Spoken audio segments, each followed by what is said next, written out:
CSS Text Shadow in 1 minute.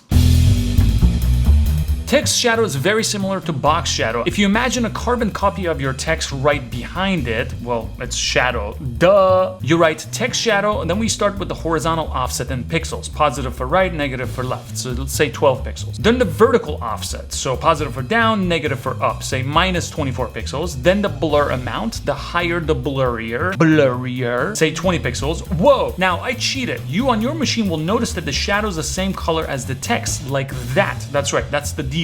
So add any color in any format, say black. And by the way, you can put the color first or last. And we end up with a fairly respectable shadow, right? And you can have multiple shadows if you just copy this format and separate them by a comma. Boom. Now you can create some really cool shadow combinations, but please do not abuse text shadow. How cool is that, right? Can you build it? Tell me in the comments. See you later.